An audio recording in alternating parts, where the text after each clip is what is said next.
I go Proton John status on my freaking upload dates. And I'm sorry. I really am. I mean, if I had a choice, if I actually lived on my own, then I'd be doing this at least one video per day, and then I'd be doing like multi-fanfic a day status right there. And I'll probably never get as much views as Azka, or Ozka, or whatever people want to say. I say Azka, it just looks like A's, not Oz, to me. Sorry, I'm still kind of recovering from a cold. I don't know, I might have pneumonia. Okay, let's start with Shipping and Handling by Pegasus Rescue Brigade, Chapter Dos. And yes, I can speak Spanish. The next thing Ditzy remembered was waking suddenly. She would have immediately taken the opportunity to pass the whole incident off as a dream had she had not looked up to see Autumn Breeze standing over her. "Hi," said Breeze bluntly. "You kinda passed out, so I put you on the couch, and I'll give you a second to collect yourself in case coming to grips with your situation makes you faint again. By the way, I guess in every one of my videos, because I publish and do the sound recording at the same time, is going to be like beeps, so a big loud badonking noise that will scare you because I'm pretty sure that these videos are kind of quiet, because I have no mic." He chuckled a bit, but Ditzy hardly heard him. Her head was positively swimming with thoughts, as everything Dr. Candyfloss had said and done began to make sense. Dr. Candyfloss was glad to hear I wasn't separated from my husband, she thought, because that would mean that there had been poor choices of romantic partner made. He wouldn't hire a matchmaker that had failed to match herself up. One after another, the rest of Candyfloss's mannerisms began to make sense. And personality is more important than delivering skills, because I'm not going to be delivering anything at all. And Dr. Candyfloss's cutie mark, it's Cupid's bow and arrow. See, I told you. Shaking herself from her fast-paced reverie, Ditzy finally sat up, looking overwhelmed and somewhat miserable. Breeze still looked concerned as he looked over her. "Are you going to be okay?" the male Pegasus asked. "I guess the news was kind of a shock. I'll get you a glass of water, and then you can feel free to bombard me with any questions you may have. I'm sure to have arisen in your mind by now." Sorry. Still think I might die of pneumonia at some point. He was right to in that respect. Ditzy was overflowing with new concerns, as well as nagging feeling that she had wound up way in over her head this time. The gray Pegasus took a glass that Breeze offered her and quickly downed the water, her head feeling a little clearer. She turned to look at Breeze, who was smiling a little awkwardly. "So," Ditzy finally found her voice, "I guess the first thing I need to know is, now what? Can I just go down to Dr. Candyfloss right now and quit?" "I doubt it. You signed the contract, right? That means you're in the job for 1 year, and then you renew or quit." "I told you, Ditzy. I knew it. You never sign a contract. Only you have to read the contract before you sign it. Listen up, kiddies. Read this contract, sign your name, do it with dignity, and don't make bad mistakes. Like me. I will rip out your kneecaps and use them as hockey pucks. If you do, so." "But surely, if it's a mistake, he can reconsider," Ditzy countered. "I mean, this isn't what I signed up for." "Nah, this isn't what I signed up for. Not the death I signed up for. Go read that fanfiction if you haven't. It's pretty badass. I even told Dr. Candyfloss I was a male mare before this."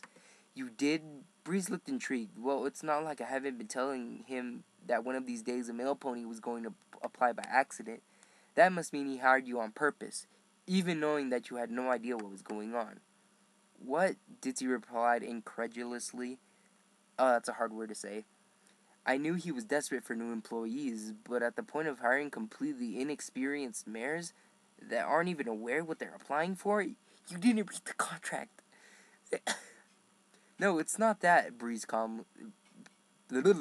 said Breeze calmly. "Listen, Ditzy, Candyfloss may not be the best boss ever, but he's unparalleled in the shipping business. And yes, I mean the new definition of shipping, he added quickly, countering, every time I think of shipping, I think of two ships that are about to crash into each other. I don't know why.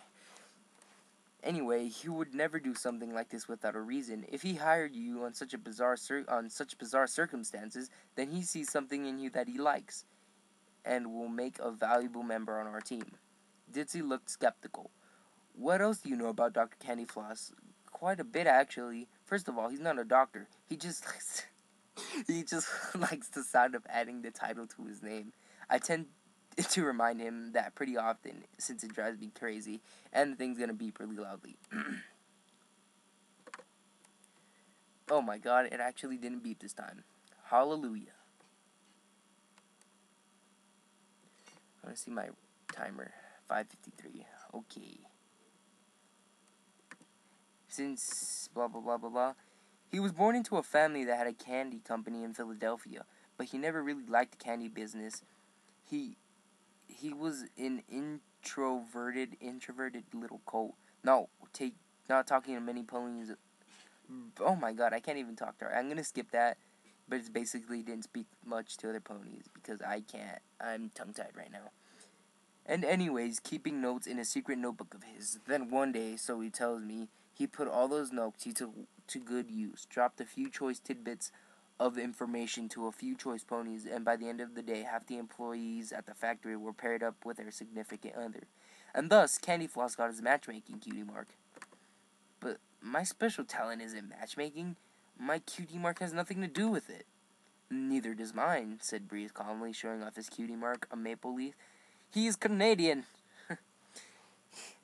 Proton John references. I'm actually part of the fall weather team. I don't even know if I'm correct with that one. I'm actually part of the fall weather team. I'm usually in charge of getting any leaves off trees that the running of the leaves doesn't take care of. But during the other 9 months of the year, I need to do something, and here I am. Then you're good at the job here? Ditzy asked before realizing that the negative implication she had just made. I mean, even though it's not your special talent? Actually, yeah, I applied here on purpose. Matchmaking is sort of a secondary talent of mine. Very few ponies have it as their special talent, but plenty can do it as well on the side. He looked at Ditzy for a moment, as if trying to see some obscure detail. Even if you've never tried to ship two ponies together before, you might have a special talent hidden in there somewhere, and Candyfloss can see it. I think he can see it anyways. If he hired you, even while knowing you have no experience, then something about you is signaling him that you're the pony for the job. But Ditzy didn't know what to say. She couldn't think of another argument. Instead, she said something entirely different. Maybe I should just give it a try then?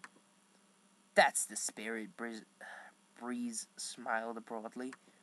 You never know until you've given it a go, right? Yeah, but Ditzy looked a little worried still.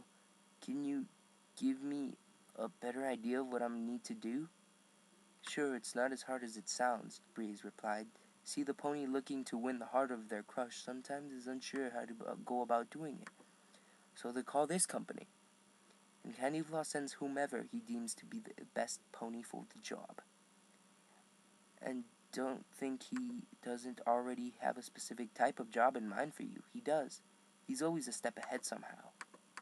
Ditzy gulped.